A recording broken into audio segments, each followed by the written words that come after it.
Bueno, muy buenos días para todos nuevamente, profesor John, muchas gracias. Y nada, la palabra es suya, esperamos pues disfruten este conversatorio. No olviden que el chat y el profe está abierto a las preguntas durante la charla. Y bueno, profe, muchas gracias. Listo, Santi, muchas gracias. Bueno, buenos días. Pues para quienes entran por primera vez a este ciclo de charlas, les contextualizo de manera rápida lo que estamos haciendo desde el EduLab, que es un laboratorio de educación de la Facultad de Ciencias de la Salud de la Universidad del Quindío. Es pues como experimentar con procesos de formación y con escenarios académicos que tienen como la finalidad o como finalidad pues buscar nuevas rutas para trazar lo que desde la facultad se ha llamado el proceso de transformación académica. Pues, ¿qué es lo que se quiere o qué es lo que pretendemos explorar, ¿cierto? Como explorar maneras de lograr lo que se ha pretendido lograr desde el principio y es que la vida sea un poco más digna, ¿sí? Y se supone o esperamos, se busca, quizás se haya logrado que los escenarios académicos universitarios permitan precisamente esa dignidad de la vida, ¿sí? Pero también es importante reconocer que no siempre se logra y que no siempre se logra porque en ocasiones, aunque tengamos la intención de hacerlo, tenemos la intención de hacer las vidas más dignas, cometemos errores de los que a veces no estamos del todo enteradas y enterados, ¿sí? Bien, ese es como el escenario muy general, ¿sí? El mucho más particular es explorar la cantidad de posibilidades que hay en nuestros escenarios académicos, relaciones docente-estudiante, docente-docente, estudiante-estudiante, para cerrar la brecha de las desigualdades. En esa ruta de mirar qué podemos hacer desde las instituciones y como agentes individuales, ya no solamente como agentes estructurales, es decir, como agentes que pertenecemos a una estructura institucional, sino como agentes individuales, ¿qué podemos hacer para reducir la desigualdad? Nos encontramos con el tema específico que me interesaba compartirles en estas tres sesiones, que es el tema de la desigualdad epistémica. La desigualdad epistémica parte de un libro de Miranda Fricker, una filósofa llamada Miranda Fricker, el libro se llama Injusticia epistémica, y estas tres sesiones en las que quería conversar con ustedes y que les propuse a Santi y Ana María, tenían como finalidad presentar de manera muy superficial la idea fundamental del libro de Fricker, ¿sí? El libro de Fricker se enfoca en dos tipos de injusticias producto de un tipo en particular de desigualdad, la desigualdad epistémica. ¿Sí? La desigualdad epistémica es fundamentalmente la desigualdad, ¿cierto? O una desventaja en las formas en las que accedemos al conocimiento. Esto pues no es ningún descubrimiento realmente. Todos sabemos, todas sabemos, o es fácil identificar el hecho de que no todas las personas accedemos al conocimiento de manera igual. No tenemos las mismas herramientas para acceder al conocimiento. ¿Está bien?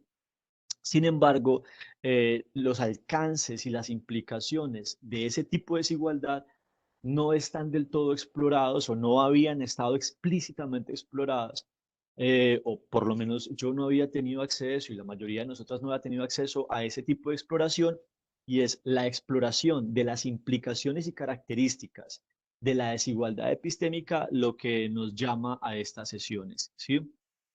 Entonces, lo primero que hicimos fue como caracterizar un poco, procurar dimensionar qué significa, qué implica, que otros factores de la vida se ven vinculados en la desigualdad epistémica. Un primer factor que es una cosa o que es un elemento que realmente en términos filosóficos es, digámoslo así, una innovación, y si no fuera una innovación, es indudablemente una característica importante, es que en la historia del conocimiento, en la historia de nuestra construcción de conocimiento, se nos ha indicado que, por un lado, digámoslo así mejor, el conocimiento occidental, no solamente la filosofía occidental, sino que el conocimiento occidental en general, en él ha imperado el formato isla, digámoslo así. El conocimiento son islas. Entonces, la epistemología va por un lado y en la epistemología las diferentes ciencias van por lados diferentes, ¿sí?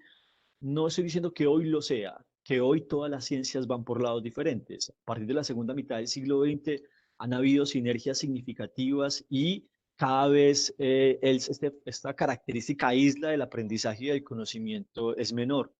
Pero digámoslo así, que en el grueso de la historia del conocimiento en Occidente, la epistemología ha sido una isla, la lógica, la argumentación ha sido otra isla, la política, por ejemplo, o lo que corresponde a la polis, solamente la política como fenómeno de participación ciudadana y demás, sino todo lo que corresponde a la polis, a nosotros como individuos políticos, otra isla.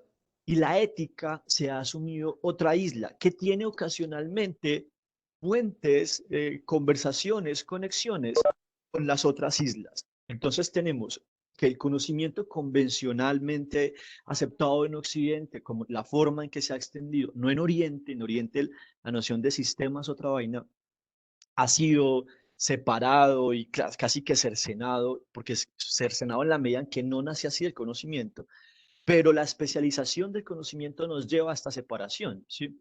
Lo que hace Fricker es mostrar que realmente digamos, la ruta para hacer más digna la existencia, la ruta para reducir las desigualdades sociales, la ruta para mejorar las condiciones de vida en sociedad, es o puede iniciarse separando, digámoslo así, atacando, reevaluando esa noción de isla. Y entonces plantea una unión entre lo político, lo ético, lo argumentativo, lo epistémico, de forma tal que muestra que estas características epistémicas tienen implicaciones éticas y políticas, ¿sí? Es decir, las desigualdades epistémicas tienen implicaciones éticas y políticas, ¿sí? En muchas de nosotras, el hecho de que un estudiante o un docente tengan ciertas herramientas epistémicas o que el estudiante no sepa X o Y o que no quiera levantar la mano o que no participe, en muchas de nosotras ese fenómeno no ha sido un fenómeno convencionalmente ético.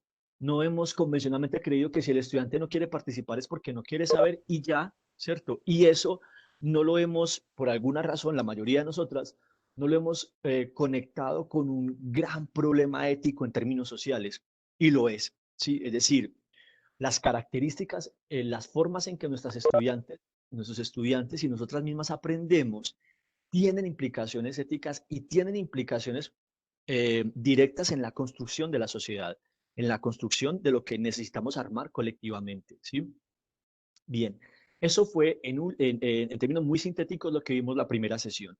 En la primera sesión mostramos la dimensión de la injusticia, de la desigualdad epistémica que genera un tipo de injusticia que es injusticia epistémica y esa injusticia epistémica tiene dos tipos de injusticias asociadas, la injusticia testimonial y la injusticia hermenéutica, ¿cierto? Entonces, el primer paso es mostrar que la vida social y la vida cognitiva se construye como una red y el hecho de que se construya como una red quiere decir que una vibración, que una afectación en una parte de esa vida intelectual afecta o permea las otras, por un lado, y en esa misma medida, una afectación epistémica, es decir, una afectación en nuestra forma de construir conocimiento, tiene implicaciones éticas también. Y no solamente tiene implicaciones éticas para el individuo, para la gente, sino que tiene implicaciones éticas para la estructura social. Eso lo trabajamos en la primera sesión y el segundo punto es que las desigualdades implican injusticias. ¿Sí? No siempre, no siempre, pero en esas sesiones trabajamos los casos en que sí. Fricker expone muchos casos en los que las desigualdades no implican necesariamente injusticias, pero pues no es el caso de exponer todas las variables de lo epistémico socialmente, sino de centrarnos en las que podrían ser útiles para este proceso de transformación pedagógica que nos interesa. Sabemos que están conectadas muchas personas que no son de la Universidad del Quindío, que no son de la facultad, y celebramos mucho eso también, obviamente, porque pues si están aquí, asumimos que lo que buscan es herramientas para reevaluar sus procesos de aprendizaje y de enseñanza, y en esa misma medida, pues tal vez el punto central de esa ruta es identificar también que las desigualdades implican o pueden implicar injusticias. La desigualdad epistémica implica una injusticia epistémica, ¿sí? Y esa injusticia epistémica, esa desigualdad epistémica implican dos tipos de desigualdades y de injusticias a su vez, la injusticia testimonial y la injusticia hermenéutica. En la primera sesión trazamos el camino hacia la injusticia testimonial. ¿Cómo lo trazamos? Haciendo una identificación básica, ¿sí? no sé si básica por obvia, sino de básica de base, ¿sí?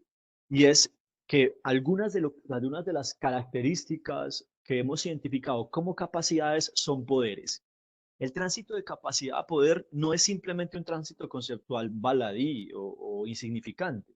Es representativo porque en muchas ocasiones, cuando tratamos un poder como una capacidad, reducimos las implicaciones de responsabilidad y de daño posible que ese poder tiene.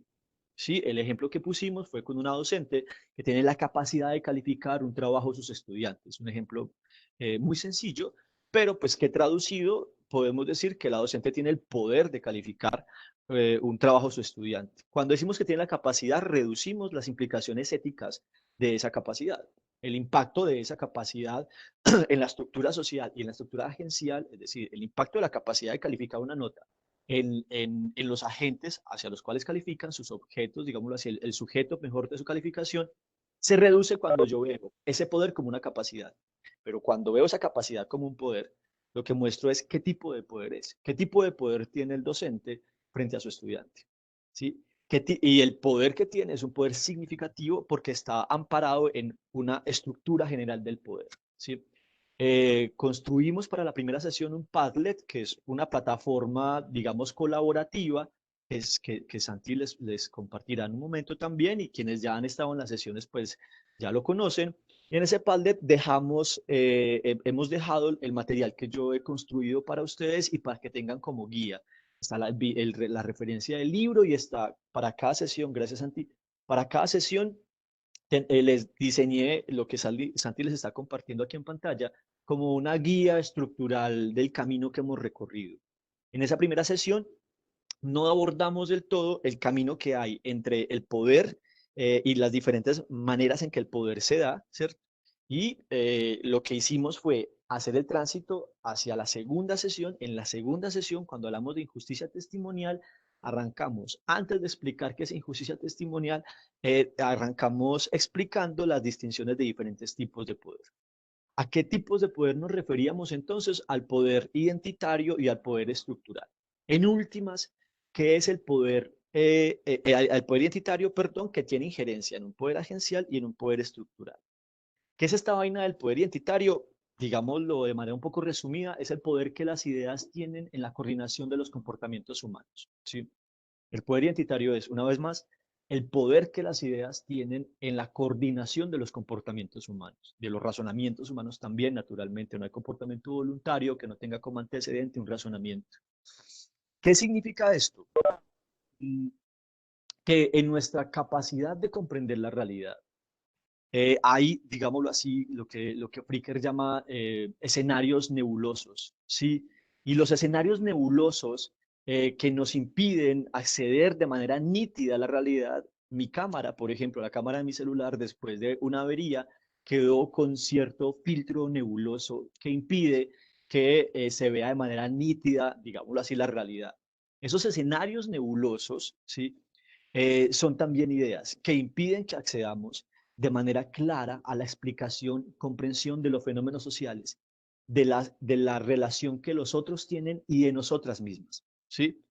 Ejemplos, pues los prejuicios, los sesgos psicológicos, los heurísticos, los sofismas, las falacias, son algunos de los tipos de poderes identitarios, algunos tipos de ideas que afectan nuestra capacidad para comprender la realidad. Hablábamos de ejemplos en el escenario académico, y es que cuando los estudiantes creen, como a millones, o bueno, a miles de personas nos han pasado que identificamos eso, que los profesores tienen siempre la razón, o que a los profesores o las profesoras no se les puede rebatir, y que lo creen no porque el profesor haya impuesto esa idea, sino porque es una idea heredada. ¿Sí? Supongamos que usted es una docente que nunca le ha dicho a sus estudiantes que usted tiene la última palabra en todo. Supongamos que usted es una docente que nunca ha hecho ningún gesto que sugiera a los estudiantes que a usted no se le puede contravertir, que usted no se le puede refutar. Usted nunca ha hecho un gesto,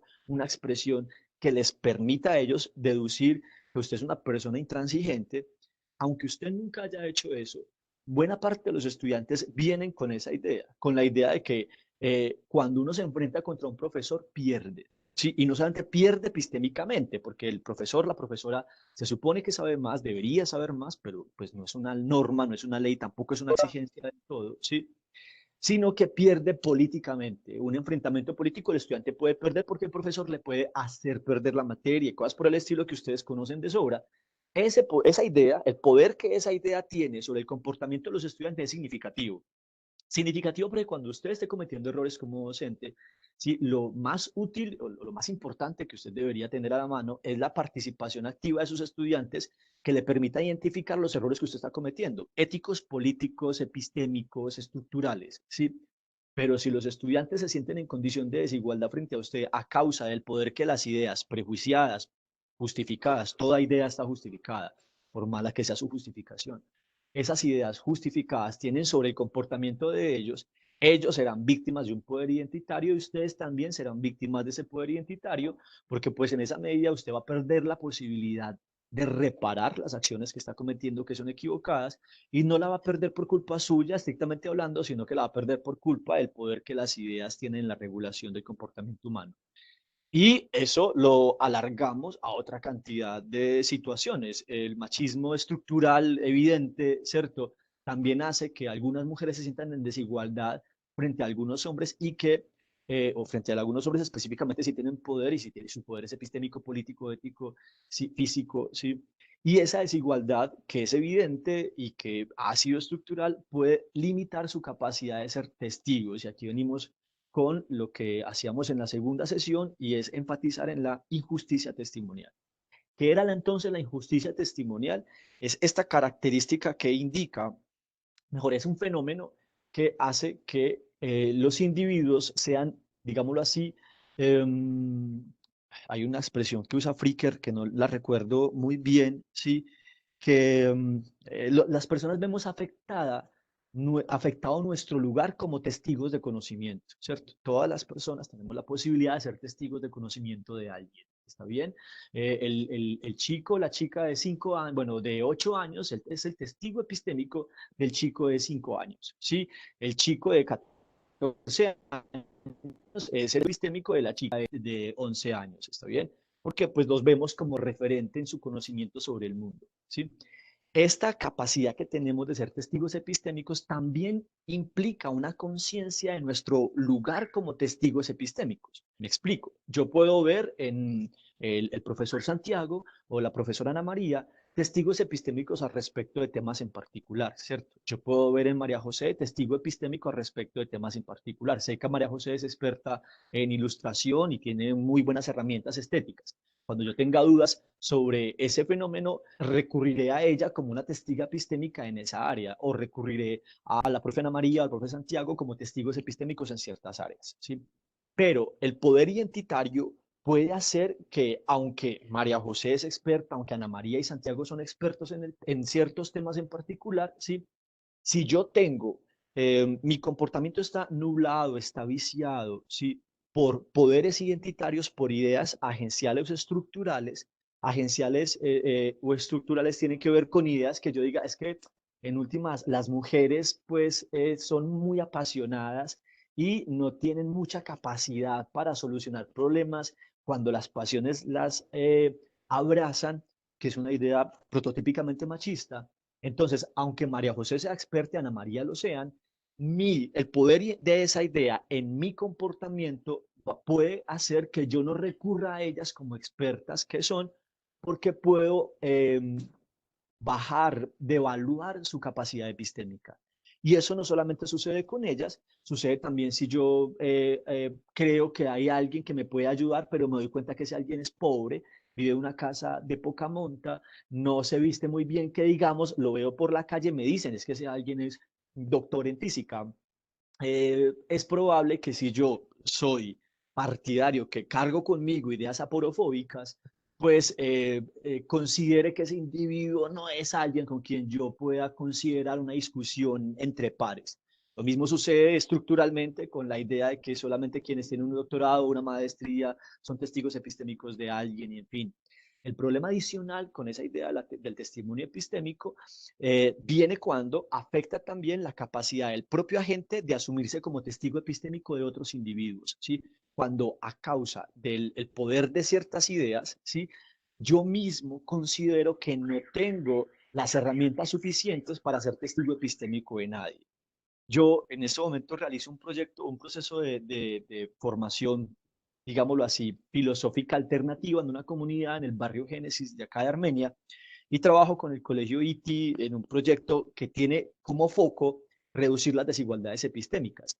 Y uno de los fenómenos que nos encontramos es el más obvio, y es que chicas y chicos de sexto, séptimo, octavo, noveno, décimo y once, ¿sí? Se encuentran con significativas afectaciones en su capacidad de ser testigos epistémicos, ¿sí? ¿Por qué? Porque en el colegio se les exige lo que convencionalmente se exige, ¿cierto? Y se les exige responder al conocimiento que el profe le da, ¿cierto?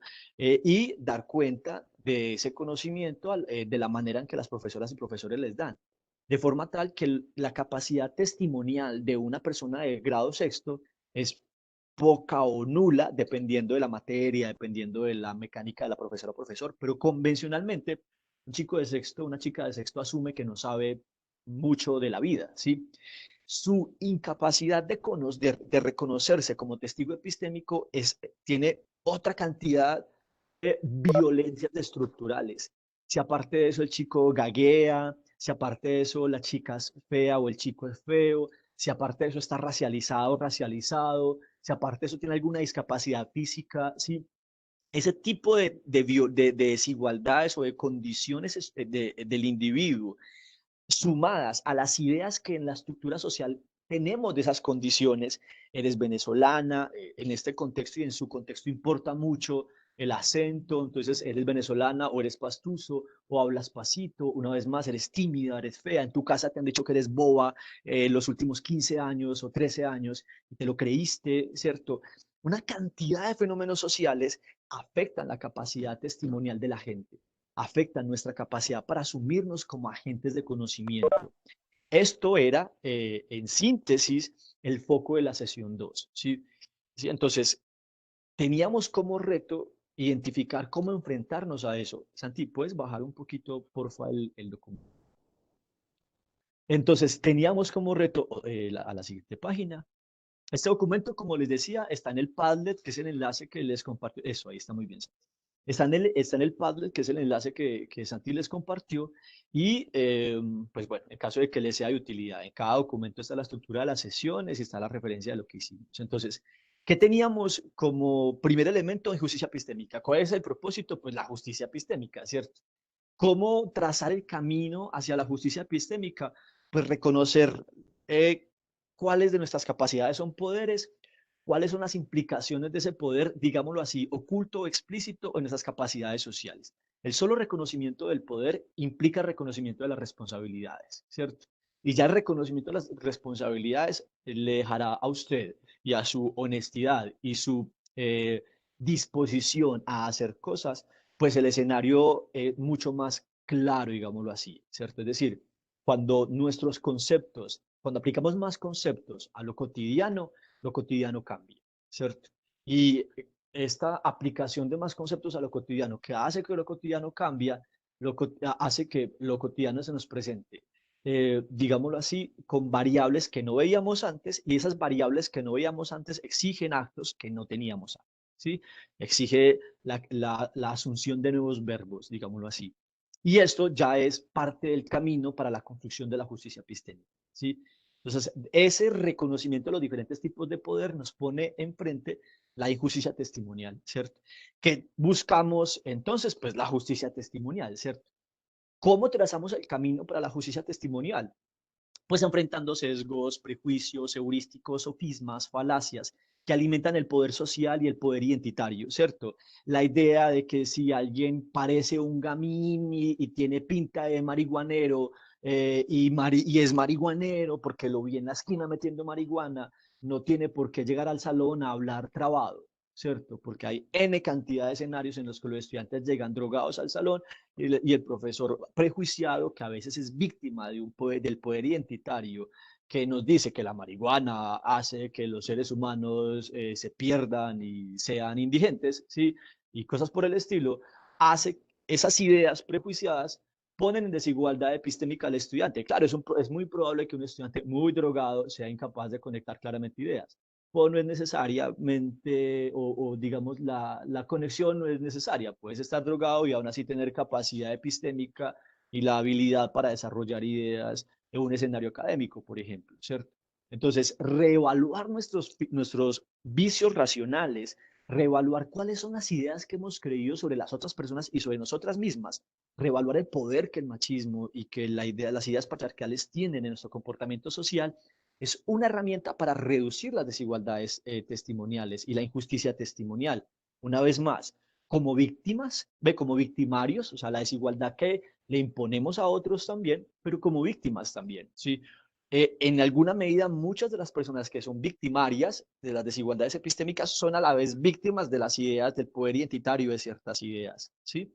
Entonces, ¿cómo trazamos el camino para, para reducir la desigualdad testimonial, identificando todos estos vicios racionales y a veces arracionales, ¿cierto? Los vicios arracionales son los vicios que no pasan por la deliberación, ¿cierto? Fundamentalmente los sesgos psicológicos, ¿cierto? Entonces, camino, enfrentar sesgos, prejuicios, heurísticos, sofismas, falacias que alimentan el poder social y el poder identitario, el poder de las ideas para, como, bueno, aquí me equivoqué en la redacción, pero lo organizo en el Padlet y se lo subo. Entonces, ese es el camino para reducir la injusticia testimonial. Hay muchas más variables de la injusticia testimonial de las que pues no les hablo, entre otras, pues porque la extensión de estos escenarios y el propósito no es agotar una idea, sino presentárselas a ustedes y conversar con ustedes sobre ellas. Este camino de la injusticia testimonial nos pone frente a la injusticia hermenéutica, ¿cierto? ¿Qué es la injusticia hermenéutica? ¿Sí? Voy a leer simplemente lo que les dejé allí y expongo un poco con más detalle la idea. El poder social ejerce un reparto injusto sobre las formas colectivas de comprensión de la realidad. Sesga los recursos para acceder a la interpretación de nuestro entorno y nuestro lugar en él. Seamos víctimas o victimarios. A la vez se confiere ventajas interpretativas desiguales. ¿Sí? Digamos que la misma definición o la misma expresión de injusticia hermenéutica puede no agotar, pero sí, digámoslo así, señalar a lo que nos referimos. ¿Sí? Y es como una desigualdad en la interpretación de la realidad, ¿cierto?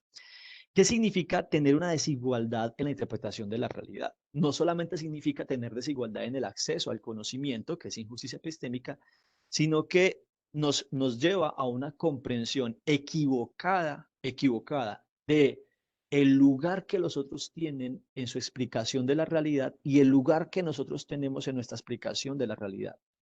Está naturalmente ligada con la injusticia testimonial, pero la injusticia testimonial tiene que ver con el lugar que tenemos ante los otros, ¿sí? Que en qué medida yo puedo ser tomado, mi conocimiento, mis dudas importan. Muchas veces los estudiantes no participan porque creen que sus dudas son estúpidas e irrelevantes, ¿cierto? Y cuando uno le insiste, dale, pero participa, pero cuéntanos, no importa que te equivoques, no, es una bobada. Dale, probablemente sea una bobada o no, es irrelevante, es una bobada, es tu duda. Entonces, cuando una persona no se asume ni siquiera no asume ni siquiera que sus preguntas son relevantes o significativas, está ante la injusticia testimonial y esa tiene de base una desigualdad hermenéutica. Pero muchas veces ni siquiera somos conscientes de que somos víctimas de injusticia hermenéutica. ¿Qué hace, qué causa el fenómeno de ser víctima de la injusticia hermenéutica? Pues causa el hecho de que yo crea que tengo una interpretación adecuada a la realidad, una interpretación correcta de la realidad y no la tenga. ¿Sí? Es decir, si yo creo que tengo una interpretación correcta de la realidad, yo creo, por ejemplo, que, no sé, que las feministas son unas exageradas. ¿Sí? Pero puedo creerlo honestamente. Sí, y que yo no soy machista. Sí, solo que las mujeres se encargan de quejarse todo el tiempo. Pero pues yo machista no soy porque yo aprecio a las mujeres, les doy su lugar en la sociedad y creo que no hay que tocarlas ni con el pétalo de una rosa. ¿Sí? Entonces, cuando yo creo eso honestamente, ¿sí? Es lo que parece que salta a la vista es que sí soy machista, que estoy extendiendo ideas machistas, aunque yo crea que no, por ejemplo. cuando yo como mujer asumo que una mujer es una perra, ¿sí? O yo cuando como mujer asumo de que esas cosas no son cosas de mujeres, pero yo respeto a las mujeres y soy feminista, pues tal vez yo sí estoy siendo víctima de una interpretación inadecuada que tengo de los fenómenos sociales, ¿sí? Estoy siendo víctima de una injusticia hermenéutica, ¿sí? De la que soy víctima, pero a la vez soy victimaria de esa injusticia hermenéutica y causo un juicio desigual, producto de un acceso desigual a la explicación de los fenómenos sociales, ¿cierto? Ni siquiera se diga, bueno, y naturalmente como el escenario de estas conversaciones es el académico, pues podemos hacer lista de la cantidad de fenómenos de debilidades hermenéuticas en los escenarios académicos, en nuestras relaciones con los estudiantes, ¿sí? Y pasa de maneras, digamos, a favor, desigualmente a favor y desigualmente en contra de estudiantes y también desigualmente a favor, desigualmente en contra de nosotros como docentes, ¿sí? Voy a presentarles como una lista de problemas que se implican en la injusticia hermenéutica, ¿sí? Y pues saben que en cualquier momento nos pueden plantear preguntas. Después de que les plantee esta lista de problemas de la injusticia hermenéutica, si les parece bien, podríamos advertir algunas posibilidades para enfrentarnos a esta injusticia hermenéutica, ¿cierto? Entonces, ¿qué problemas tenemos con la injusticia hermenéutica?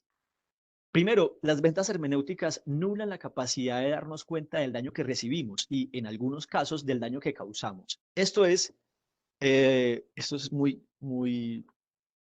es como puro caramelo epistémico, ¿cierto? Y es, claro, es que hace mucho tiempo eh, yo estaba con una gente que son defensores, pues hacían parte de las personas que construyeron los objetivos del milenio, estábamos trabajando en algo sobre derechos humanos y se baja de un carro, sueltan a tres chicos, a cuatro chicos, ¿sí? Digamos que los tiran a la calle, las dos personas que están conmigo, que eran las personas pues expertas en derechos humanos y demás, ¿sí?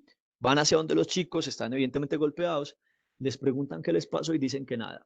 Les preguntan de nuevo, pues, evidentemente si les pasó algo, de un carro unos tipos tiran a cuatro chicos, pues menores de edad todos, los están golpeados, pero les preguntan qué les pasó y dicen que no, que nada, que están bien, ¿cierto? Pues seguramente es producto de la conmoción y demás. Cuando les preguntan de nuevo y quieren tomar algo, quieren algo, los llevamos hacia algún lado, necesitan apoyo de alguna manera, se limpian, evidentemente caminan como si no les hubiera pasado nada y se van. Lo que me dicen o lo que sucede como fenómeno claro es que en serio creen que no les pasó nada comparado con todo lo que podría haberles pasado. ¿Sí? ¿Qué fenómeno evidente y simple hay aquí?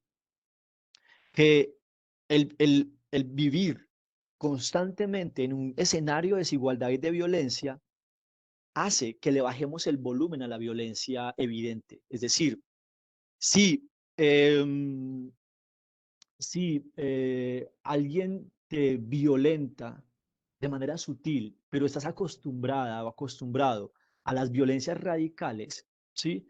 Entonces vas a ver la violencia sutil como una no violencia. ¿Sí? Eso como un fenómeno social, ¿cierto? Como un fenómeno epistémico, es probable que estemos acostumbrados a la violencia académica, ¿cierto?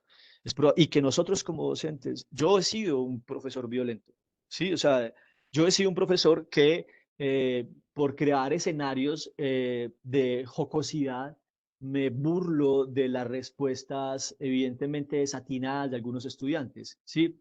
Porque le he puesto mucho más cuidado a la respuesta atinada, ¿sí? Ha sido para mí, como mal profesor, más importante que el estudiante atine antes que comprender el proceso cognitivo del estudiante, ¿sí? Cuando el estudiante no atina en algo que creía yo que era fácil atinar, cuestiono la capacidad de atención del estudiante y por tanto lo victimizo antes que preguntarme por qué el estudiante llega a esa ruta de pensamiento. ¿Por qué si era tan fácil llegar a la respuesta adecuada, el estudiante no llega? Es cuando yo como docente creo un escenario violento, sutilmente violento. O sea, a mí muchas veces me identificaban o me identifican como un profesor violento, pero yo nunca le he dicho una grosería a un estudiante. Faltaba más. Nunca he empujado a un estudiante. Nunca he confrontado violentamente a un estudiante en un escenario académico por razones académicas y de hecho ni siquiera por razones extraacadémicas. ¿Sí? ¿Y por qué, no obstante, los estudiantes me han solido ver como como un profesor violento, me solían ver como un profesor violento? Espero que ya no sea así, ¿cierto? Sí, ¿por qué? Porque mis respuestas ante sus desatinos no eran violentas radicalmente, pero tenían una violencia sutil, de la que ellos mismos ni siquiera eran capaces de traducir a por qué eso era violento. Y cuando digo violencia, ¿a qué me refiero? Simple, yo decía, pero por favor, tú puedes dar más que eso, ¿sí? Y seguía con otro estudiante, ¿sí? Cuando un estudiante tiene un proceso cognitivo y lleva 10 minutos en su proceso cognitivo y se arriesga a participar, y yo cierro su participación con una respuesta violenta porque el estudiante no fue capaz de llegar al punto al que yo le había trazado y que se me hacía muy evidente, ¿sí? Lo que hago es atacar su capacidad interpretativa.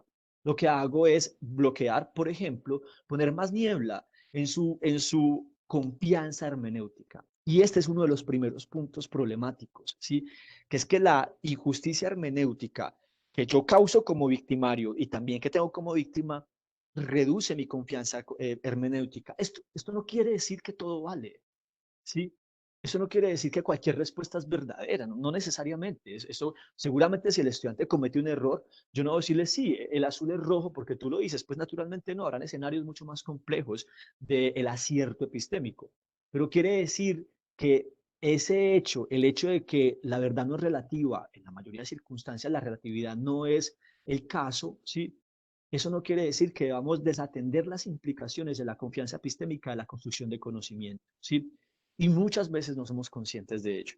Muchas veces no somos conscientes, a causa de que estamos expuestas y expuestos a una cantidad de violencias académicas, muchas veces no somos conscientes de que estamos en un escenario violento académicamente, ¿sí?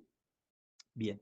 Lo que a su vez, a su vez obstruye o limita la posibilidad de protestar contra ese daño o responsabilizarnos del mismo. Claro, si yo como docente digo, no, pero yo no soy violento con mis estudiantes, yo les corrijo como debe ser, cuando debe ser.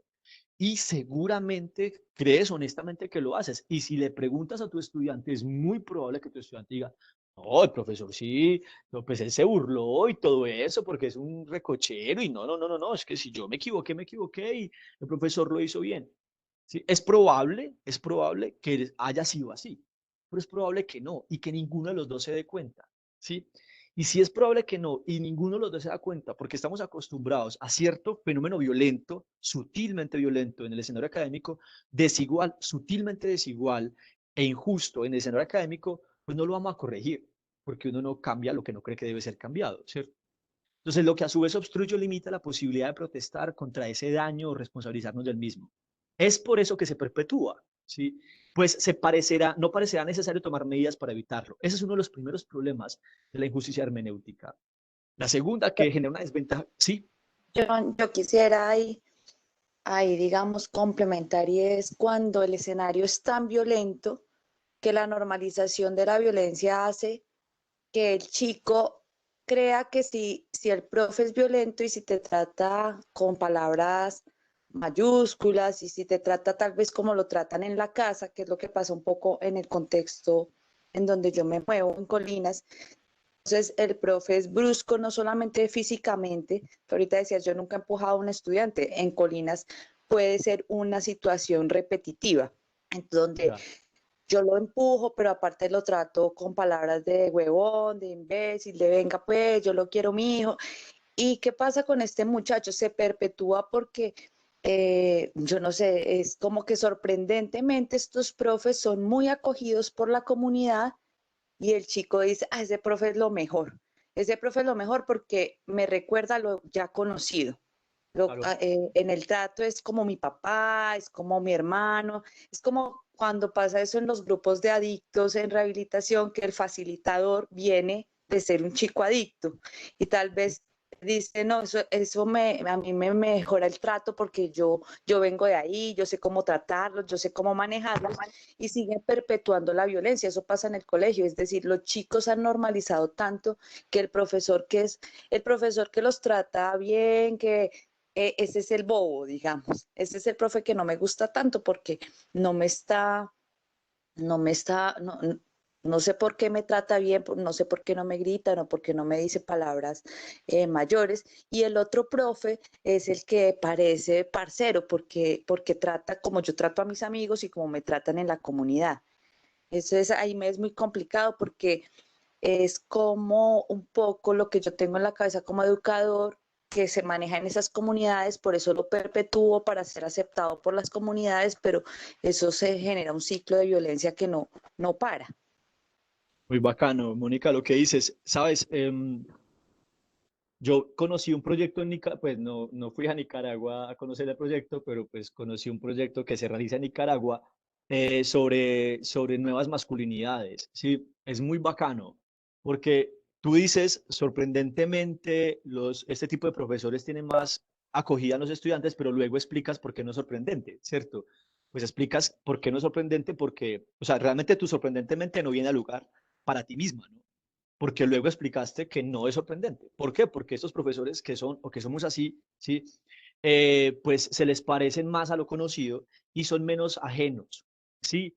El profesor bien puesto que va al colegio con corbatín, pero el colegio de las colinas, pues no me imagino que algún profe en las colinas vaya con corbatín, pero hay algún profesor que vaya con corbatín, o la profesora que es queda muy, con mucho tacto, muy elegante, muy bien puesta estéticamente, como la gente de bien asume que hay que estar bien puestos. Y todo este escenario, sí, es un extraño, sí, y es un extraño que asume que su vida es tan ajena a ellos, sí, que difícilmente haya mucho en común, sí.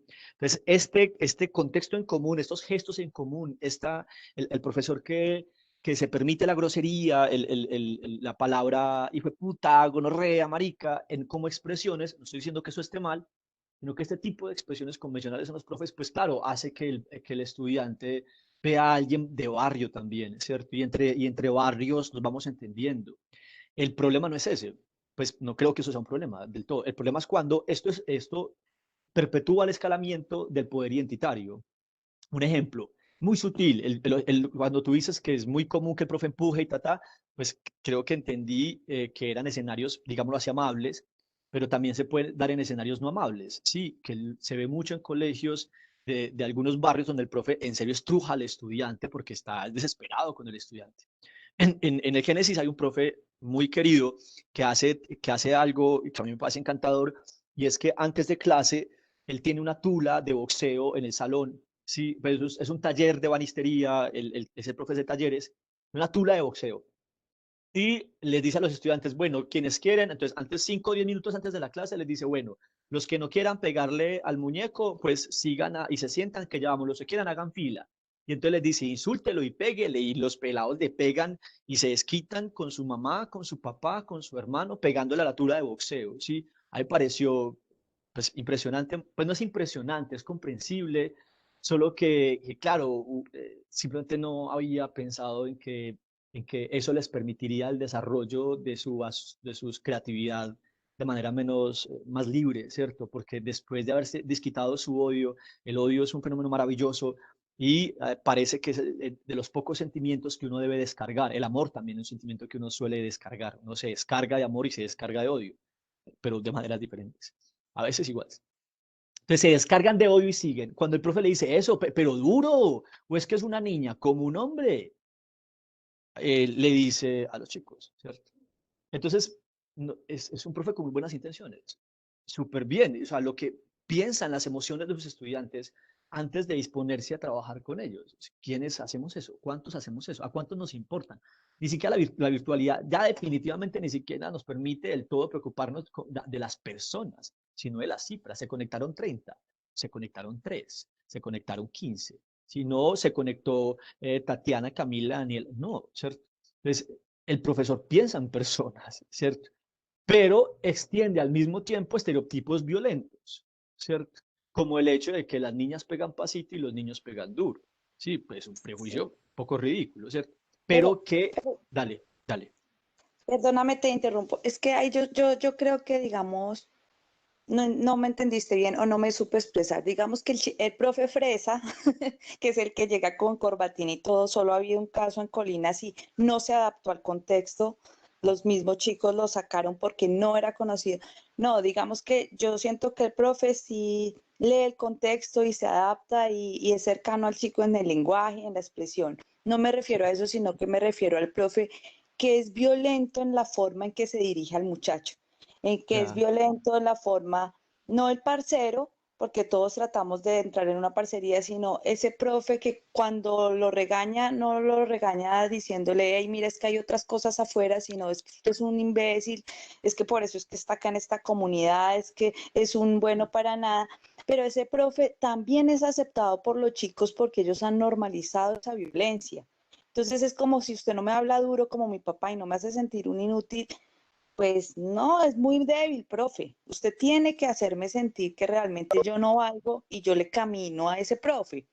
Y créeme que también ahí el profe sí es violento también físicamente y se da. Yo tengo el caso de un compañero pues que es un excelente profe, pero él viene de un colegio de chicos con mucho dinero y llegó a Colinas y él cree que puede coger físicamente a un chico de Colinas, sacarlo de las orejas o de cualquier parte de su cuerpo del salón y sabe que no va a tener unas consecuencias muy complejas porque es como si en la cabeza de todos estuviera que el chico de Colinas se aguanta eso, el padre de Colinas se aguanta eso, porque estamos en una comunidad violenta. Es un poco eso, a lo que hoy es que hay esos profes que se permiten una violencia muy compleja con los muchachos y aún así, por eso decía que eso me sorprende porque los muchachos han normalizado tanto que dicen como que yo me merezco que se me trate así. Es más como hacia ese lado. Brutal, Mónica. Yo fui víctima de mi incapacidad hermenéutica frente a tu comentario porque había borrado mi panorama de ese tipo de profesores. Sí, Em, pero muy brutal. El siguiente punto que está en los problemas de la injusticia hermenéutica dice la falta de herramientas, bueno, la desventaja cognitiva producto de una penumbra, de una tiniebla hermenéutica. Hay una desventaja cognitiva, pero el siguiente dice la falta de herramientas hermenéuticas también afecta al victimario y creo que puede aplicar probablemente, y tú me dirás, al caso de tu compañero y a este tipo de profesores, ¿cierto? Y es, pues, el hecho de que él tenga más poder que sus estudiantes no implica que tenga más capacidad hermenéutica, ¿cierto? Y esto es un escenario bacano, o sea, el hecho de que tú tengas mucho más dinero y que tengas un postdoctorado no implica que no seas víctima de la desigualdad hermenéutica. Tienes más capacidad de acceso, pero no por ello interpretas mejor la realidad. Y la interpretación de la realidad que tu compañero hace, que tu compañero es el victimario, también lo está afectando. Lo afecta en su propósito, si fuera honesto, de ayudar a los otros a salir del problema, ¿sí? Y muy brutal el hecho de que, claro, tus estudiantes y los chicos y chicas de Colinas son víctimas entonces del poder identitario y sus padres también, que hace que en efecto la corrección, la violencia sea el camino expedito para la corrección y el buen camino, ¿sí o qué? Y pues claro, la figura de poder que tiene tu compañero y que puedan tener ustedes les licencia para ejecutar esas ideas que son viciadas socialmente, ¿sí? Y muy problemático porque creo que ahí conectamos con el punto uno de los problemas, Mónica, y es si las mismas víctimas creen que lo que hace el victimario está bien porque está licenciado y el victimario cree que está bien, no hay forma de salir del problema si ambos creen que lo que está sucediendo, aunque es un escenario significativamente desigual, está bien, ¿cierto?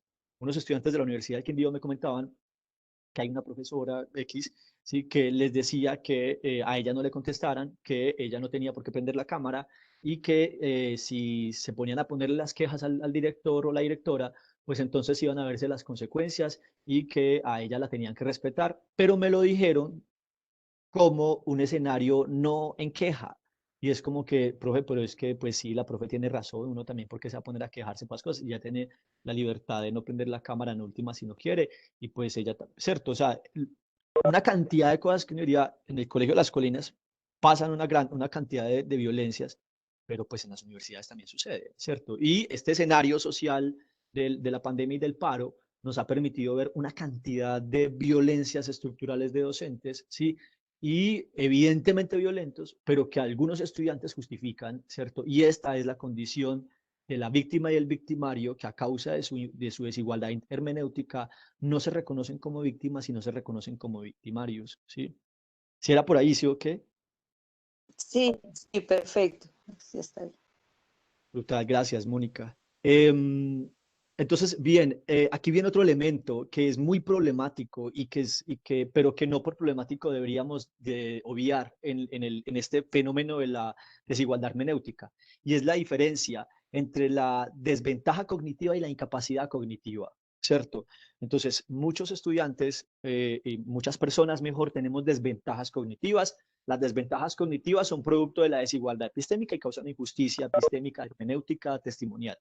Pero en muchos otros casos, que es muy difícil para nosotras y para nosotros identificar, el caso no es de desventaja interpretativa o cognitiva, sino de incapacidad cognitiva. Cuando el caso es de incapacidad cognitiva, el abuso se perpetúa, ¿sí? Porque la incapacidad, porque tratar a un estudiante que tiene desventajas como si no las tuviera, como si el asunto fuera actitud, aquí está la trampa del asunto del mérito, ¿cierto? La trampa del mérito es una cosa bien problemática y que es extendida por las estructuras de poder. La estructura cognitiva, las estructuras sociales de poder, les conviene decir que los logros sociales son producto del mérito y que tus desventajas sociales son producto también del mérito. Si tú no te esfuerzas, pues no consigues lo que quieres. Y si tú no sabes, es porque no te esforzaste. La idea de que nuestro estudiante no sabe porque no se esforzó es un error epistémico, un error psicológico, un error pedagógico y al mismo tiempo extiende desigualdades sociales, ¿sí? ¿Por qué esa idea es tan fuerte? Porque hay evidencia de que algunas personas se esfuerzan más que otras y logran ciertos puntos que otras podrían haber logrado si se hubiesen esforzado. Pero es una relación que comete la falacia de non sequitur. No se sigue necesariamente de que si me esfuerzo mucho tiempo logro ciertas cosas. Yo puedo esforzarme muchos años en mi vida y no lograrlo, a pesar de que me esforcé. Yo puedo tener disciplina, dedicación, y las condiciones sociales no ser favorables a mis circunstancias, ¿sí? Y a mis esfuerzos y por tanto no lograr el punto que el otro tiene. Es cuando escuchamos a alguien decir, el que es pobre porque quiere, o yo conseguí esta camioneta, trabajé 20 años para ella, pues trabaje. Pues alguien puede trabajar 20 años y no conseguir nunca la camioneta que el señor consiguió, ¿cierto? Porque hay N cantidad de variables sociales que hacen que tus esfuerzos no te permitan llegar al lugar al que quieres llegar. Si el lugar al que quieres llegar es tener cosas, pues puede que tus esfuerzos no te permitan llegar allá, ¿cierto?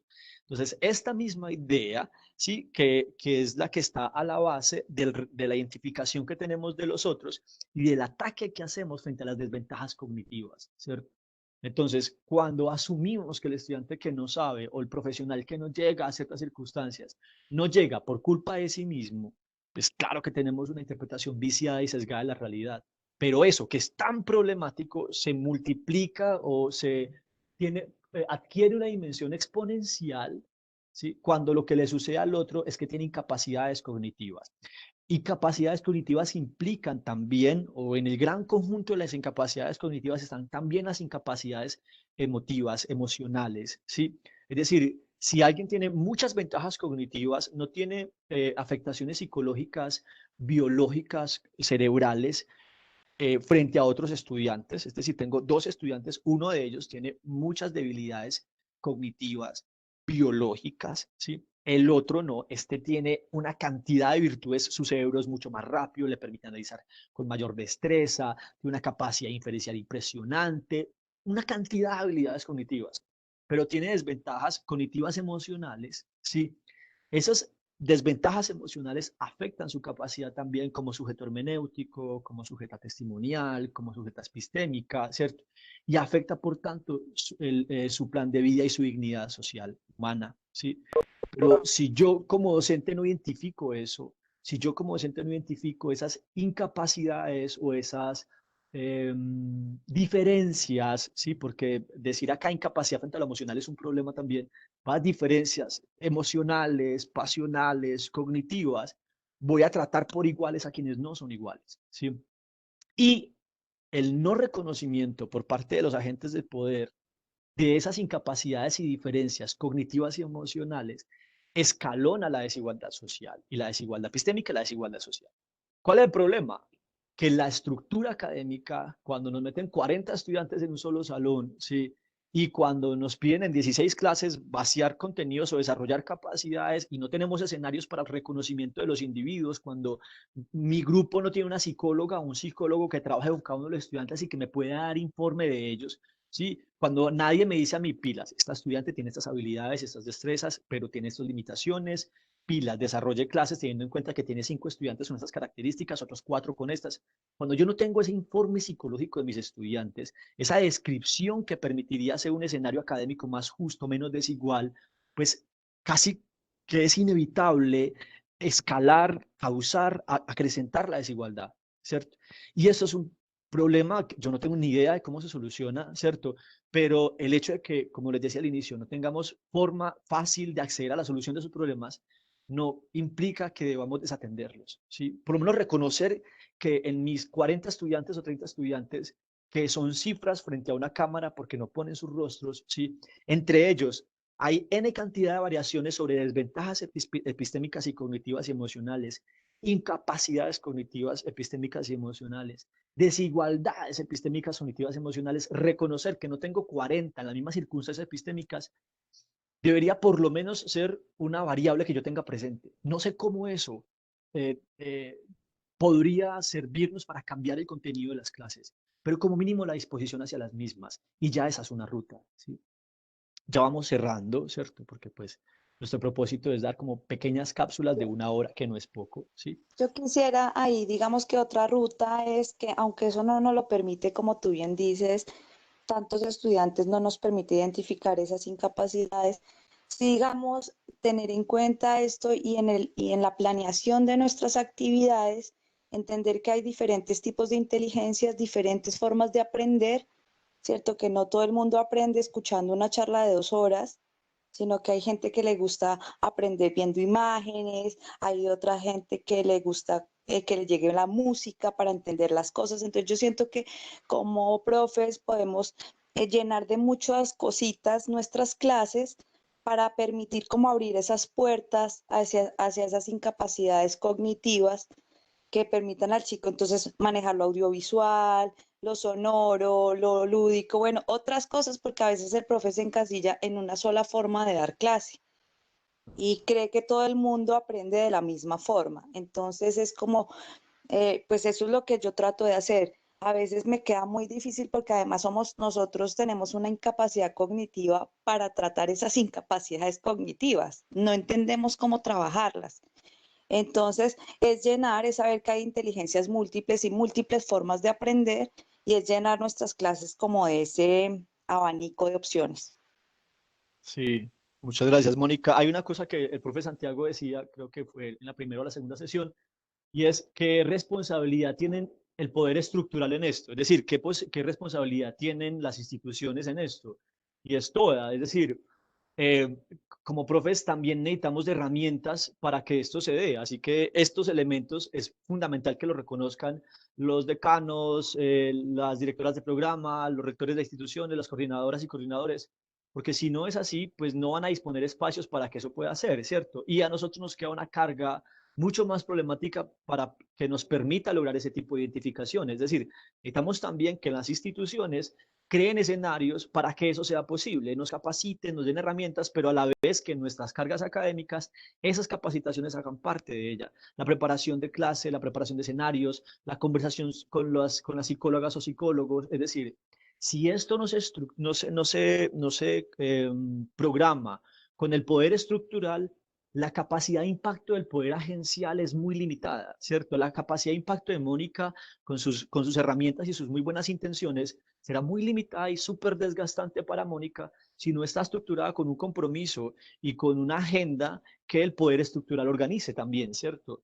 Pero claro, el asunto es que habrá algunas materias para las que es mucho más difícil esa diversidad, ¿cierto?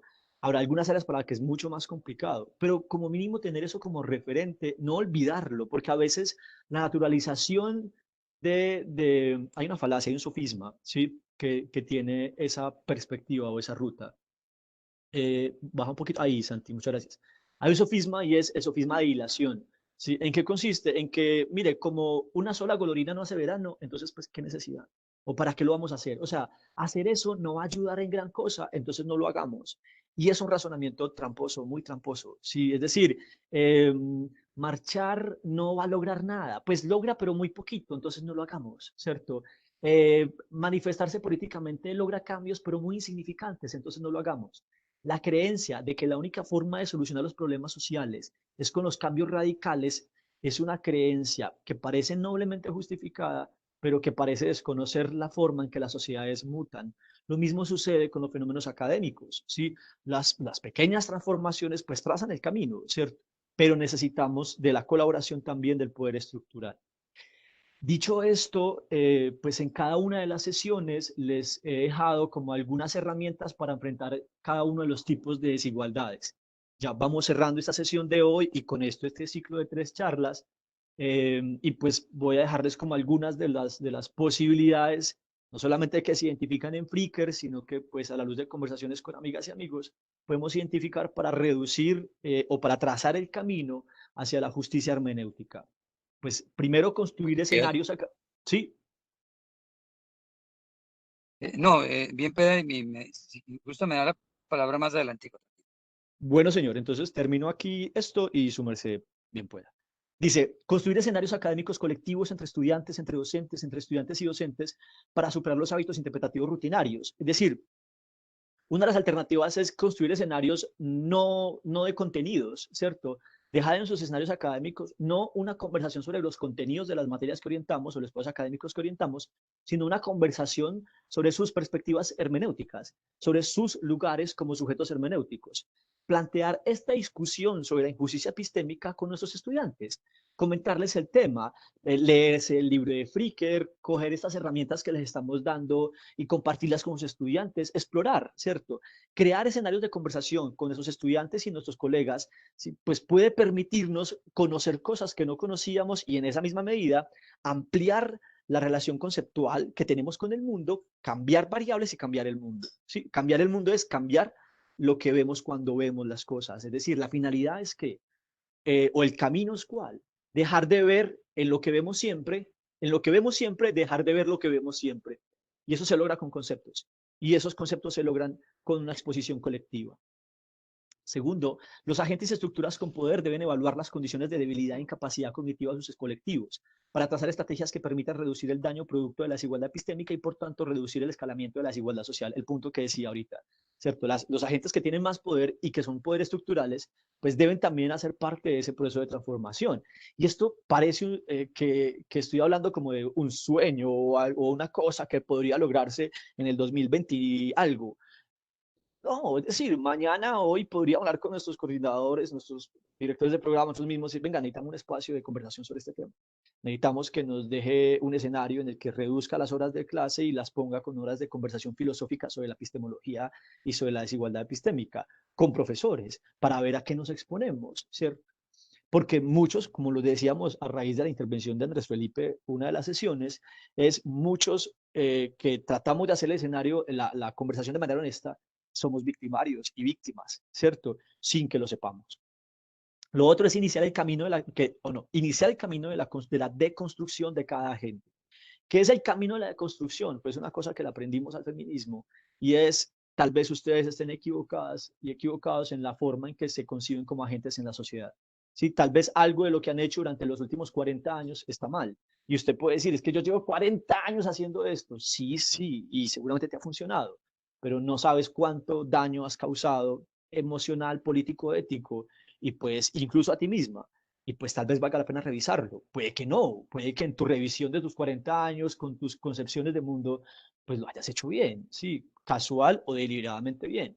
Pero pues puede que sí. Y ponernos en duda es la herramienta fundamental. Si vos no te pones en duda, hay un grabado de Goya que tiene precisamente esa misma idea. Si es un viejo, muy viejo, que podría ser una vieja, muy vieja, con una inscripción arriba y que dice, siempre aprendo, ¿cierto? Y es, pues, aplicar lo que promovemos, no dejar de aprender es lo que implicaría que asumamos que a nuestros 50 años estemos equivocadas y equivocadas sobre lo fundamental, estamos equivocados sobre lo que hemos creído que es la condición humana, por ejemplo, o estamos equivocados a nuestros 50 o 60 años sobre lo que hemos creído que es la ruta adecuada de la educación. Nos equivocamos, es completamente posible, ¿cierto? Y ponernos en duda es el camino de la deconstrucción, ¿sí? Revisar nuestras explicaciones de nuestro contexto y de nuestro lugar en él. Buscar herramientas para el aprendizaje colectivo y agencial.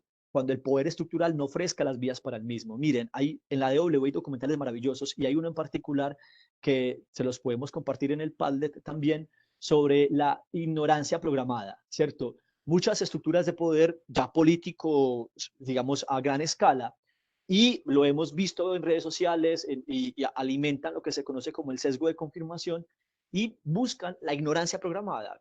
Y esto es un caso, son casos maravillosos.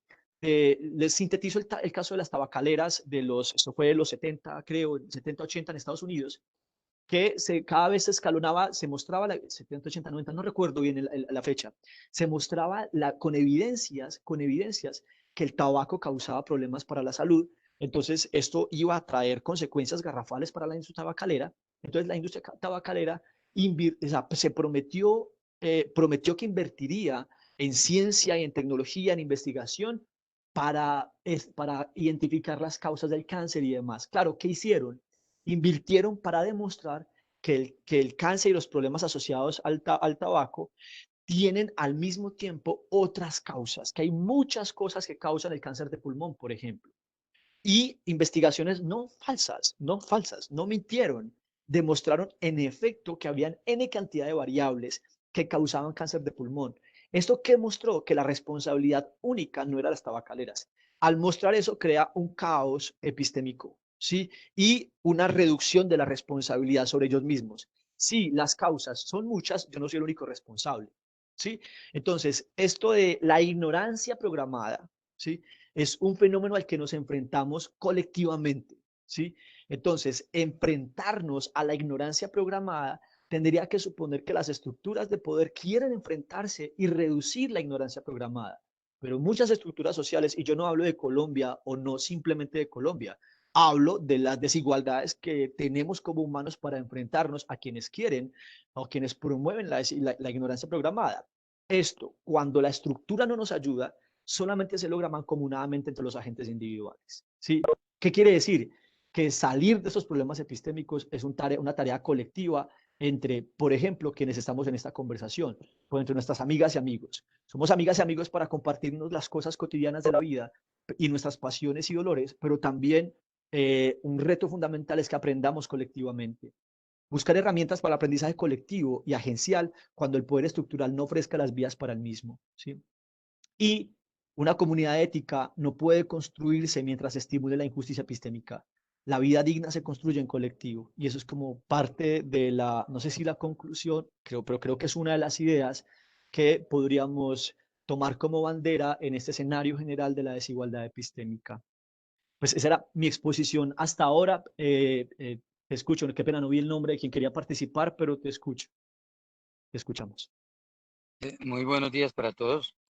Buenos Mi nombre días, es Jaime Enrique Jaime. Fierro, soy del programa de seguridad y salud en el trabajo aquí de la Facultad de Ciencias Hola, de la profe. Salud. Pues la verdad no había podido participar en las otras ocasiones y me llamaba bien la atención la temática.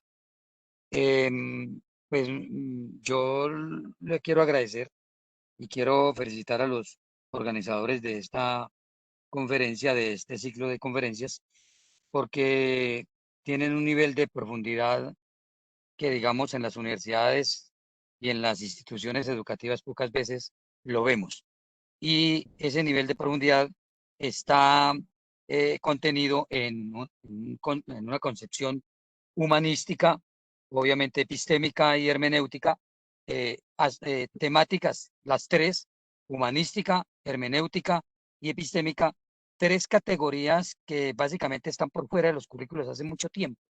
Es decir, aunque uno en el currículo formula muchas cosas de estas, eso queda en el aire y la mayor parte de la gente, nosotros no estamos preparados para eso, porque hace mucho tiempo nuestra educación se convirtió en una educación instrumentalista, utilitarista y más para preparar al ser humano como para la mano de obra, para el trabajo y menos para hacer. Entonces, en ese orden de ideas, me parece, yo lo felicito, repito, lo felicito a usted, felicito al grupo organizador del ciclo de conferencias, porque realmente estamos dando pasos importantes para entendernos y entender la problemática, la raíz de la problemática. Eso tiene unos contenidos de orden psicológico, de orden sociológico y nuestros currículos, inclusive de los licenciados, están vacíos ya de eso. Hace mucho tiempo salió la filosofía de los currículos, la filosofía en serio. Hay una cantidad de confusiones en torno a eso en los currículos de la educación básica. Y en la universidad y en la educación universitaria están también muy vacíos de esos componentes y mientras eso no se construya, mientras eso no se potencialice, vamos a seguir caminando hacia el caos. Así que muchas gracias. Yo lo que quería decir era eso. Hay muchas dudas en torno a la situación, pero dado el tiempo, pues yo diría que se ha tenido un punto importante y por algo se empieza. Así que felicitaciones a los organizadores y muy profunda la conferencia. Muchas gracias, John. Profe Jaime, muchas gracias por sus comentarios y pues yo sí, creo que coincido con usted en su diagnóstico también, ¿cierto? Y pues bueno, en últimas, pues también lo que buscamos desde EduLab es que sigamos creando, o sea, que estas conversaciones que iniciamos con estas 3 charlas, pues podamos extenderlas y seguir haciendo cosas alrededor de esto. Pues bueno, ahí somos colegas del programa y entonces podemos seguir haciendo cosas. Gracias, profe, por su comentario y qué bueno que les esté gustando el proceso.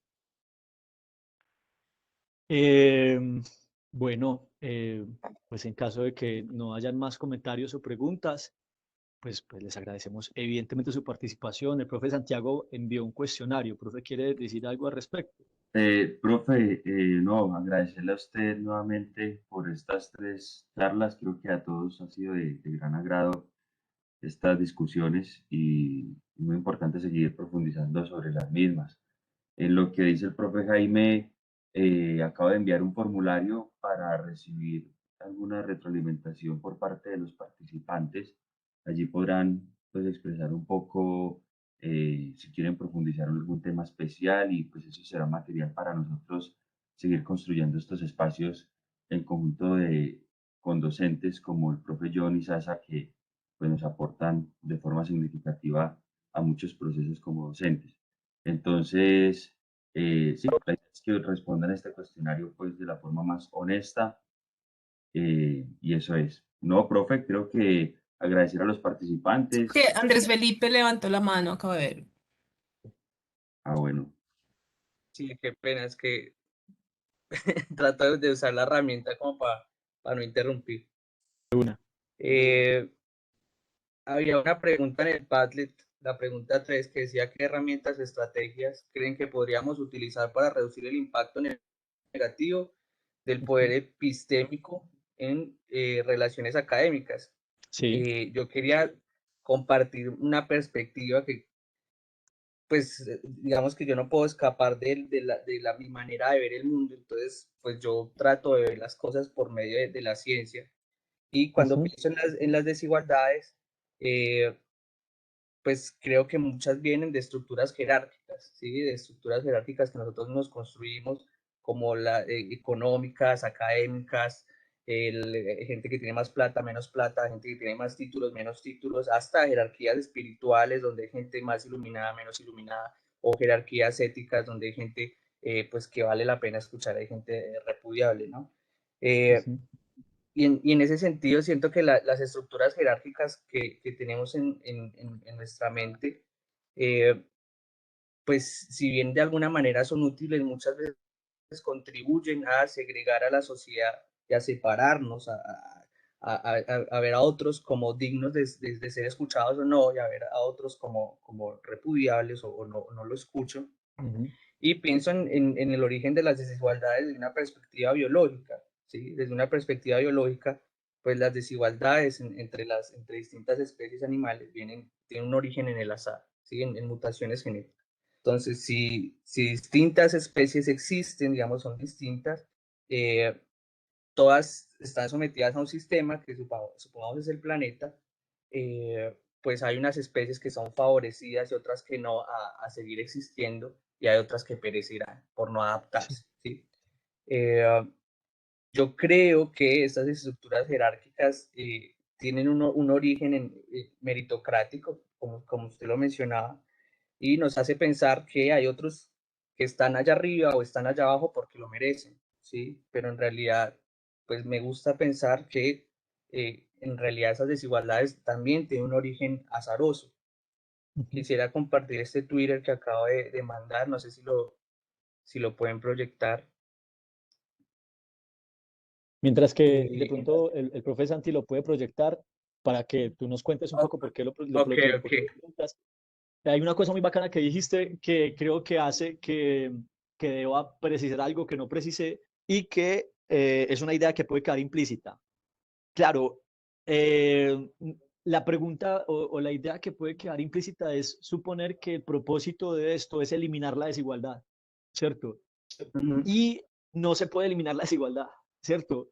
Pues porque la desigualdad epistémica también es producto de la desigualdad cognitiva, ¿sí? Y ujú, la desigualdad cognitiva es producto de la desigualdad, de las diferencias evolutivas, ¿cierto? O sea, desigualdad aquí es diferencia también, ¿cierto? ujú, Lo que sí, pasa es que desigualdad es un término que tiene implicaciones éticas y políticas. Diferencia es un término que no tiene implicaciones éticas y políticas por sí solo. Diferencia es un término biológico, sí, si quiere físico, ujú, ¿cierto? Pero la diferencia causa desigualdad. Entonces es muy bacano lo que dices, Pipe, porque claro, el asunto es, tenemos diferencias biológicas, ¿sí? El asunto es que esas diferencias biológicas generan desigualdades sociales y las desigualdades sociales, no todas las desigualdades sociales, pero algunas desigualdades sociales causan injusticias. El asunto entonces no es eliminar la desigualdad, sino reducir la injusticia, ¿cierto? Y claro, ella solamente y se hacia puede... allá, está bien, y hacia allá precisamente va pues mi comentario. Creo que las diferencias son imposibles de abordar porque existen pues en la naturaleza, Y pero son reservables de creo hecho. que mucha de la desigualdad viene de las estructuras jerárquicas que nosotros armamos. Si Claro. nosotros entendiésemos que las estructuras jerárquicas en realidad son construcciones nuestras y que no hay, que digamos que mucho de lo que nosotros llamamos mérito en realidad tiene un origen azaroso, pues dejaríamos de ver a los que están arriba como superiores, ¿sí? Y dejaríamos de pensar a los de abajo como no merecedores, ¿sí? Como culpables de su Eh, destino. exacto. Entonces, perdón, pues yo presento ese videito que está ahí. Eh, no, pueden ponerlo desde el principio. Es un círculo, ¿sí? Y hay dos peloticas, una azul y una naranja. Ellas arrancan prácticamente igual, pero a medida que pasa el tiempo, pues la diferencia en los rebotes las va llevando a distintos lugares, tanto que después de unos segundos se vuelven imposibles de comparar. ¿Sí? Esto es lo que se conoce en física como un sistema caótico, son dos pelotas que rebotan, que ya después no sabe qué va a pasar. Y lo que, pues yo no estoy diciendo que un sistema social, digamos, se pueda reducir a algo tan simple como esto, pero me permite pensar que si dos individuos los consideramos iguales, idénticos, que vivieron bajo mismas condiciones sociales, económicas, de padres, son hermanos gemelos idénticos, pues estos dos son dos hermanos gemelos idénticos que al interactuar con el sistema, esta esfera, pues terminan en lugares muy distintos. Entonces, si no podemos pretender paralelismos entre aparentemente idénticos, pues ¿qué esperamos de todos nosotros? ¿Sí? Es como lo que quisiera compartir ahí.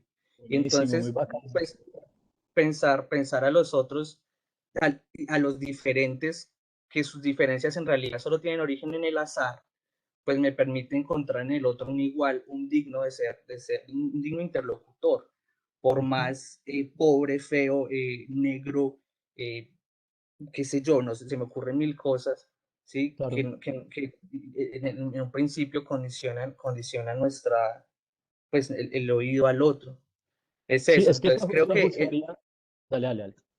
que entender, digamos, el origen de las desigualdades en diferencias azarosas, en que en realidad yo no puedo compararme con otros directamente porque cada uno vivió una vida muy distinta, pues me permite encontrar en todos los otros pares a con quienes interactuar, por más, entre comillas, despreciables que sean económica, académica, espiritual o éticamente. Es una herramienta que personalmente me ha servido para ver a los otros como iguales. Muy bacano. En el concepto despreciable hay que revisarlo, sí, pero al margen de Sí, eso, muy bacano lo que indicas, porque en últimas, si asumiéramos ese principio biológico básico, pues ajustaríamos nuestra interpretación de los fenómenos.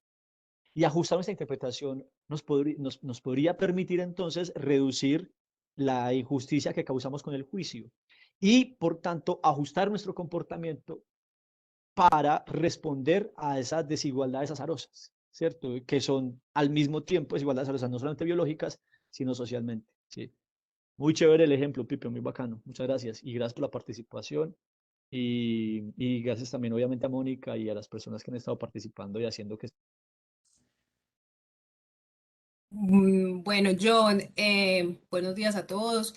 Em, Pienso, pues, esta última charla personalmente ha sido muy esclarecedora y sobre todo con respecto a la situación que estamos viviendo actualmente, pues, del paro nacional y el tema de los jóvenes y esa violencia tan tenaz sobre los jóvenes. Encontré este artículo, se los voy a compartir aquí, que me hace pensar. Entonces, en ese artículo hay una propuesta muy interesante.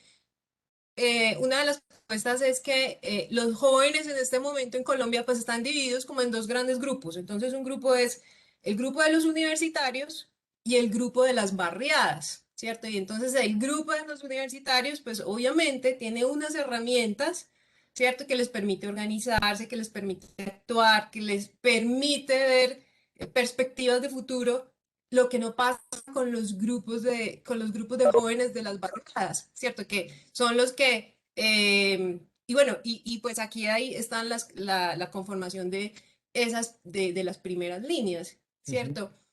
Y entonces pensaba, bueno, entonces el hecho que sean jóvenes de barriada, ¿cierto? Pues, en condiciones súper difíciles, lo expresaba ahora la profesora Mónica Torres, o sea, cuando la profesora Mónica Torres hablaba del contexto en las colinas, ¿cierto? Yo decía, claro, o sea, es que esas son las juventudes que en este momento salen en esa desesperación, ¿cierto? En esa desesperanza porque o sea, es que realmente tienen muy poco o no tienen nada y están acostumbrados pues a unos contextos sumamente violentos. Y pensaba, claro, entonces salen estos pelados, hacen los daños a los bienes materiales, ¿cierto? Y entonces pensaba también como en esa labor pedagógica del gobierno, ¿sí? Yo el otro día hacía una afirmación que al profesor John le causó un poco proponía aquí una idea, ¿no? Que al profesor John de pronto le llamó un poco la atención. Yo decía que los estudiantes, algunos estudiantes, son manipuladores, ¿cierto? Pero yo entiendo esa manipulación dentro de un proceso formativo, dentro de un proceso pedagógico y digamos, claro, el estudiante por defender una nota, por defender un trabajo, por sacar una mejor nota, pues va a utilizar estrategias, ¿cierto? Que hagan que el profesor pues repiense la nota, bueno, cualquier situación. Pero es entonces, el profesor se da cuenta de esa situación y se la hace evidente al estudiante para hacerle evidente, vea, esa no es la forma no sería la forma de proceder, ¿cierto? O sea, manipular no sería la forma de proceder, o sea, no, no siempre, ¿cierto? Entonces pensaba yo también, o sea, como en la gran responsabilidad que tiene el gobierno de decir, listo, rompieron ventanas, se hizo un saqueo, bueno, sí, con todo lo que se juega ahí, ¿cierto? Pero entonces, ¿por qué? O sea, esa labor pedagógica del gobierno, que o sea, tiene una responsabilidad muy grande, es que o sea, son los jóvenes de Colombia, independientemente de dónde vengan, ¿cierto? ¿Por qué reprimirla con tanta violencia? ¿Por qué? Porque son de la barriada. Sí, esa es como la reflexión pues les quería compartir el artículo que es súper interesante y pues la reflexión que toda esta conversación y exactamente esta conversación de hoy me hace, pues me inspira todo este pensamiento. Muchas Muy gracias. chévere, muy chévere, Ana, muchas gracias. Y creo que precisamente lo último que dices se articula un poco con uno de los puntos que yo mencionaba de cómo trazar el camino para reducir las desigualdades.